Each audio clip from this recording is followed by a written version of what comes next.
On the evening of September 23rd, 1996, at around 8 p.m. in Falkland Hill, Scotland, Mary, her 10-year-old son Peter, her 14-year-old daughter Susan, and their friend Jane were at Jane's farmhouse when she realized that they were out of coffee. Wanting a nice cup to cap off the night, they decided to make a late-night trip to the grocery store, which was several miles away. The entire group, minus Susan, who would stay behind, piled into the car as they headed off away from the farmhouse and into town. It was this decision to go to the store that would haunt the entire group for the rest of their lives. What happened that night and what happened after stays with me to this day. I accept it happened, and I hope it never happens again to any of us.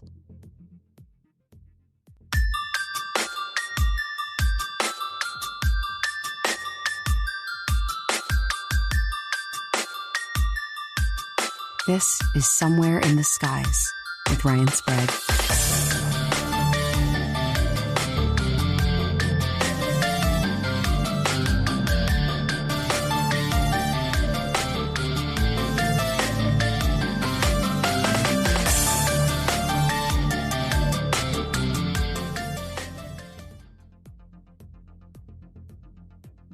The journey along that quiet country road was uneventful at first for Mary and the others. They slowly made their way down the twists and turns of the empty roads. Suddenly, Mary looked out her window at a field to her side. Something had caught her attention. There were several very bright white beams of light that were coming from the sky. It was illuminating the entire field. I rolled down the window and looked closer. That's when I saw it. It was this huge, oval-shaped object. At this point, Mary made Jane aware of the lights, asking if she thought they could have belonged to an airplane. After several moments, Mary began to slow the car in order to get a closer look. I could make out a silhouette against the sky that revealed a sloping dome toward the rear half of the object. And while I'm not entirely certain, I thought I could see fins towards the back end of the object. Mary realized that there was now a vehicle behind her, which caused her to eventually bring the car to a stop at the roadside where there was a gap in the hedge. This allowed them to see the bizarre events unobscured. The car behind them pulled out slightly and passed them, disappearing up the road ahead. Either they didn't notice the object, or they were quite eager to get as far away from all of this as fast as possible. All three of the witnesses sat still in the car for a moment, before all deciding to get out of the vehicle to get a better look at the object. It was as they exited the vehicle that Mary noticed something. The lights of the object just switched off. But I could still see the outline of the object itself as it began to move in complete silence. It was a perfect triangle with a dome on top. On each point of the triangle were 3 small red lights that were very faint and seemed to be pulsating. All three of them watched at the roadside as the object moved off into the distance. Almost in a playful manner, Jane began to wave her arms high above her head in the direction of the object, as if greeting it. At the same time, Mary suddenly realized she had left the car headlights on full beam. Fearful that they may blind any oncoming motorists, she reached inside and dimmed the lights. That's when she noticed something coming from the direction of where the object was. It was flashing its white lights at us, at least 3 times. It was aware of our presence and seemed to be responding in some way. Mary flashed the car headlights several times. Once more, the object responded by flashing its white lights back. All three stood stunned and somewhat excited. They waved their arms in the direction of the object, awaiting some sort of further reply. We waited, and then suddenly it drifted off further into the distance and disappeared from sight. I would say the entire incident lasted about 5 minutes. Or so she thought. The group, excited and full of adrenaline, completed their trip to the grocery store, buzzing about what had just happened. It was on their way home around 8:30 p.m. that they realized their night with this strange object was far from over. As the car went along the roads back to Jane's farmhouse, both Jane and Peter spotted the object again, exclaiming loudly, "It's there!" Mary turned her attention briefly to where they were looking. I instantly noticed the same red triangle of lights off in the distance. This time, however, rather than hovering or moving slowly, it was travelling fast, on a course parallel to ours. Then the object turned, suddenly and sharply in our direction, and came right at us. Jane urged Mary to stop the car. By this point, multiple lights were flashing on the object. It lit up like a Christmas tree. The next thing they realized, the lights on the triangular object suddenly went out, and it jumped back into the distance. With all three of them now feeling slightly uneasy, they restarted the car and returned to Jane's house. Upon arriving home, they could see Susan was clearly worried as to where they had been.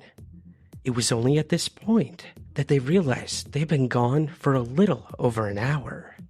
As Mary and Jane attempted to piece together the bizarre events of that journey, they realized the first sighting must have lasted at least 30 minutes, and not 5 minutes as Mary had first thought. Besides the object itself, there was something else that Mary couldn't make sense of.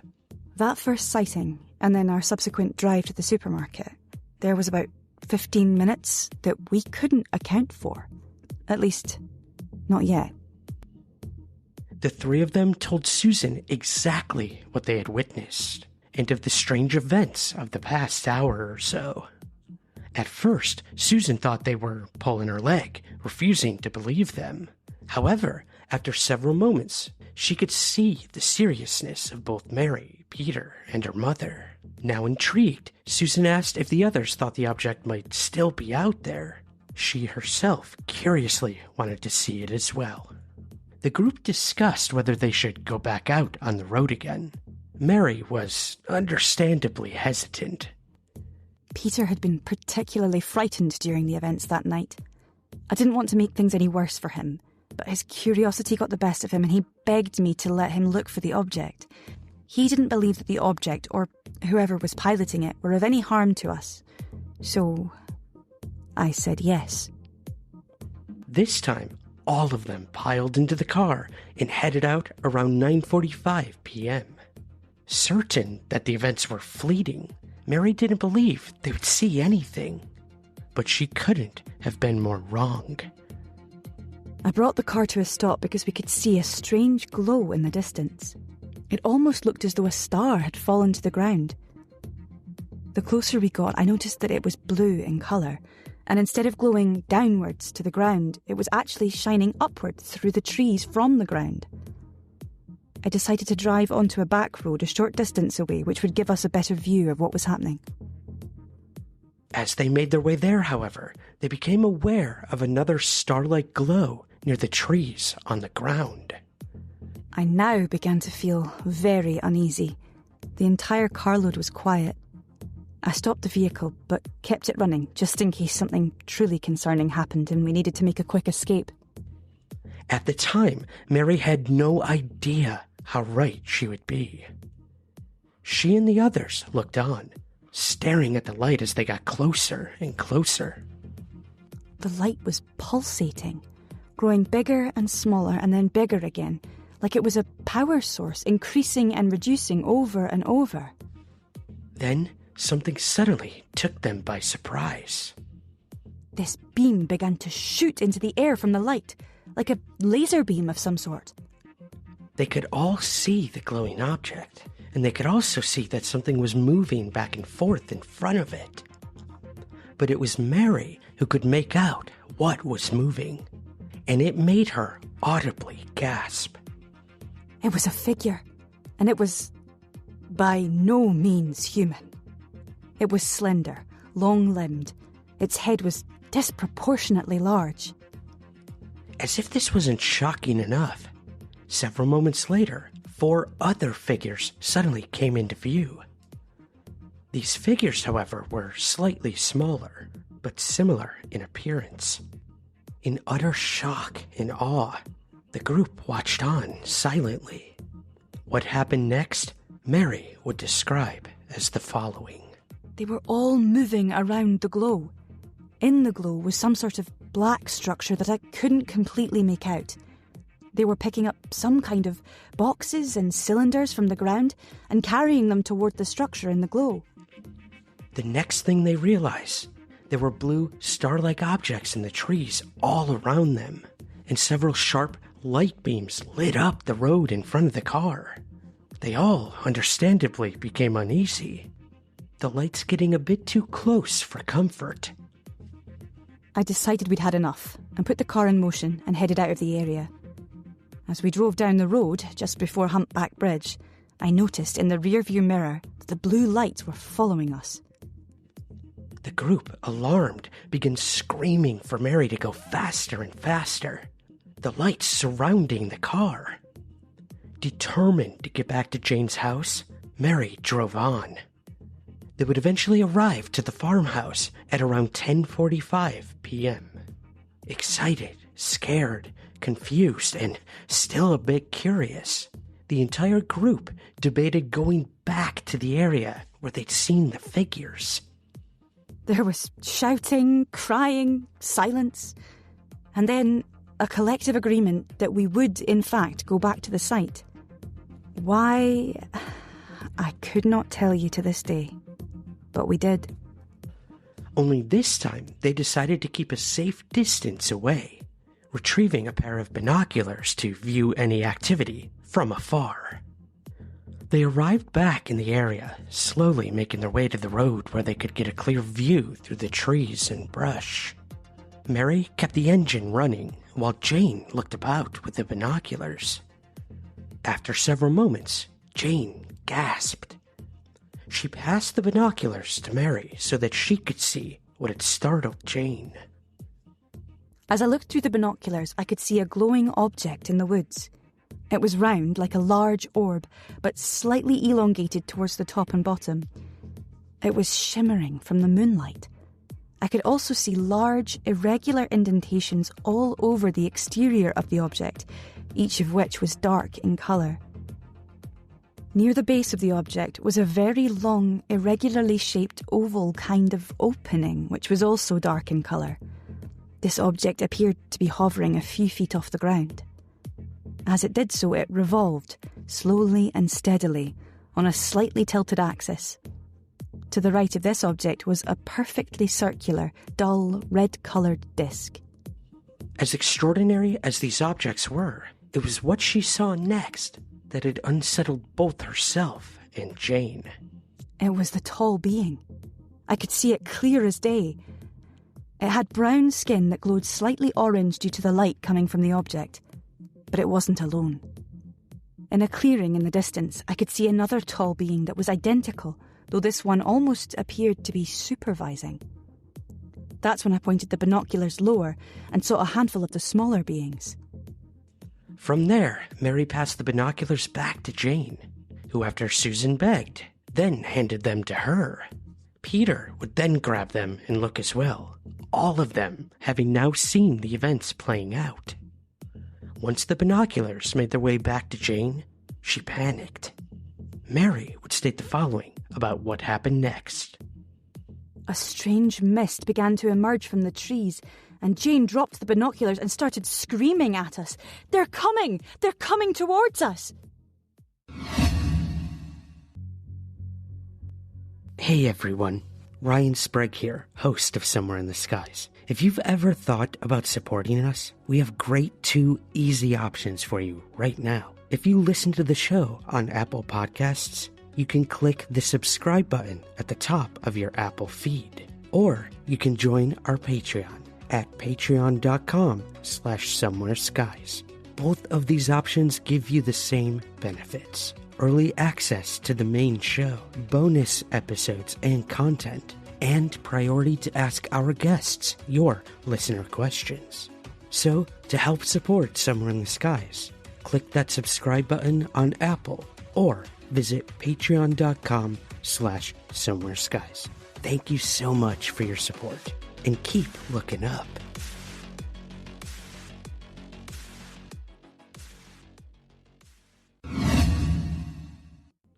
Mary, now concerned, started to drive away, but she slammed on the brakes when she could see something in the trees just beyond the road.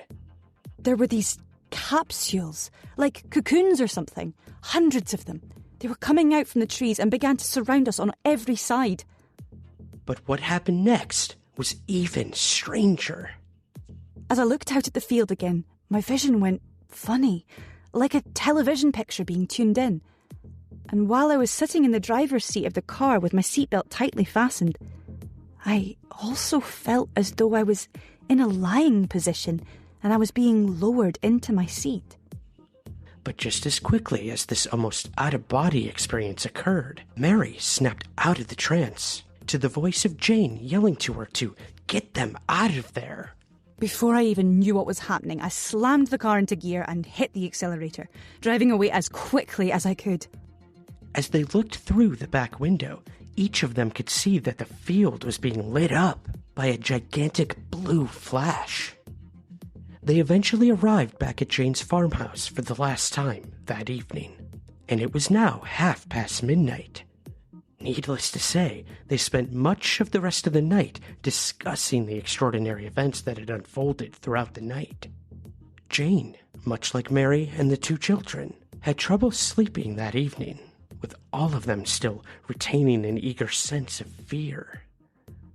There was, though, one more unsettling incident later that night. With both Jane and Mary unable to sleep, they were in the kitchen making a cup of coffee, the coffee that had presumably started this all. Suddenly, Jane let out a terrified scream, causing Mary to instinctively back out of the kitchen and into the lounge area. Jane followed, looking deathly pale. In fact, she looked so white that Mary let out a laugh, clearly an unexpected reaction. After several moments, Jane, albeit nervously, began to laugh too. It was as if all of this was just a crazy shared dream. When she had her senses back, she stated to Mary that as she was standing at the kitchen window, she was almost positive that she could see a strange figure standing outside. The two women continued to talk following this, each of them becoming steadily calmer as they did so. Eventually, Jane turned to Mary and said bluntly, "We were on the craft." The small ones were there, and they were gray with huge sloping black eyes. I told her that I did not believe it. I couldn't believe it. Seeing them was enough. Being on their craft, or being taken. My mind refused to accept it. Other details that suggested something truly out of the ordinary had taken place that evening would come to light over the following days. Susan, for example, had discovered a strange mark on her shoulder, a mark that appeared as if blood had been sucked up through the skin. Jane also discovered marks on her body that she never remembered being there before. One on her right buttock, and one under her right breast on her ribs, as well as a strange mark on her right shoulder. Mary herself, although not noticing any strange marks, did complain of extreme discomfort under her arm near the shoulder. Recalling for a moment that Mary stated that she had the feeling of being lowered into her car, and how the events following the strange figures coming out of the forest became confusing and disjointed, as it turns out, she wasn't the only one who may have suggested more than just a sighting. Jane would later have a memory of being taken towards the craft in the woods, and that she couldn't move. She could see the small beings all around her. She had a very interesting way of describing what the beings were doing, recalling that they were somehow smiling at her with their eyes. She would also offer that the smaller beings appeared to communicate by making strange noises that were high-pitched like wails, stating further that she didn't hear them talking. Rather, the sound just happened in her head. Perhaps of most interest was the feeling she had that they didn't enjoy what they were doing, and that it was just work. The following month, on the evening of October 20th, 1996, this time at Mary's home, another strange encounter unfolded. One of Mary's friends had come to visit and brought her son with her. As the two young boys were playing in Peter's bedroom, Peter happened to look out his bedroom window. He was more than shocked to see a strange white being that appeared to have lots of teeth looking straight at him. He continued to watch the entity, realizing it was floating in midair. He simply remained where he was, watching as the figure then floated up into the air, eventually disappearing from sight. He looked over at his friend, realizing that he had also seen the curious creature as well. Peter would tell Mary of the incident, and at this point, she had simply had enough. I telephoned a gentleman named Gary Wood, who I learned was a self-proclaimed UFO investigator. I discussed what had happened to Peter and also all of the previous events. But halfway through the phone conversation, Peter suddenly began screaming, calling for me to come to the bathroom. I hung up the phone and immediately rushed upstairs to Peter. When I opened the door, he was in utter shock. I was able to calm him down enough to get him to tell me what had happened. He claimed that as he walked into the bathroom, the strange white being, the same one he'd seen outside his window only hours earlier, was standing by the bathtub. As soon as he screamed out for me, the being simply vanished into thin air. UFO investigator Brian Rooney visited the location a short time after the events unfolded. Remarkably, he discovered areas of burnt grass, as well as pressure marks on the ground, where the witnesses claimed the events had occurred. He also noted dead grass in and around these markings, something that frequently shows up in other alleged UFO landings. Ultimately, Rooney concluded that something out of the ordinary had been on, or at least close to the ground, exactly where the witnesses said there had been, not least as there was no way a conventional vehicle or even aircraft could have driven or landed in that area where all of this was said to have occurred. With this, it seemed that the Falkland Hill events had ended. But the memories remained for Mary, Jane, and the others.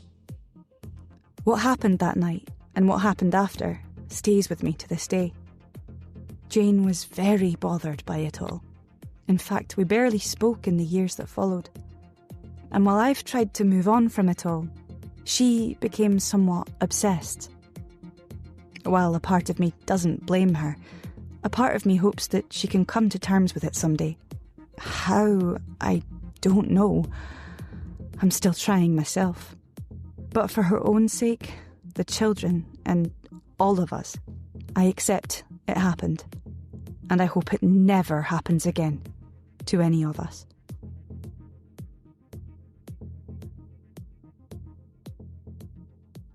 The story of Falkland Hill would make its way into a full-length book written by Scottish UFO researcher Malcolm Robinson. And the case is hailed as one of the most elaborate, detailed, and well-researched cases to ever come out of Scotland. And while it may never truly be resolved, it only adds to the mystery and allure not only of Scotland itself, but to the many mysteries that remain somewhere in our skies.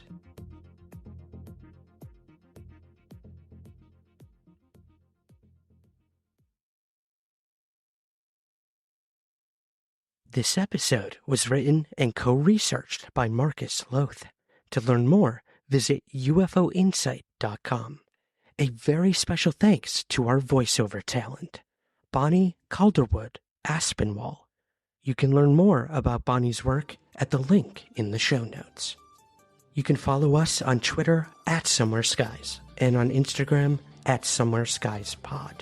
If you can, please take just a few moments to rate and review the show on Apple Podcasts, Spotify, or wherever you get podcasts. It helps us gain visibility and find new listeners. If you have had a UFO sighting and want to tell your story on the show, we're always looking for accounts for our special Witness Account series. You can find my email in the show notes as well. Thank you so much for listening. And remember, keep your feet on the ground, but never stop searching somewhere in the skies.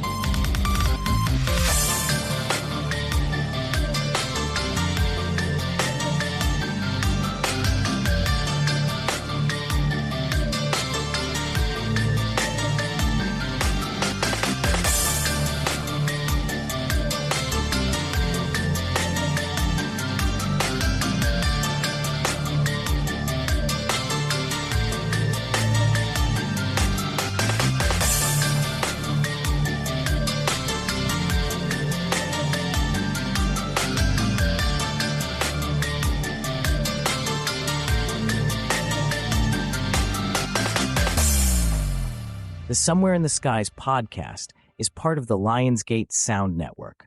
Please take a moment to rate and review the show on Apple Podcasts, Spotify, or wherever possible. Thank you for listening.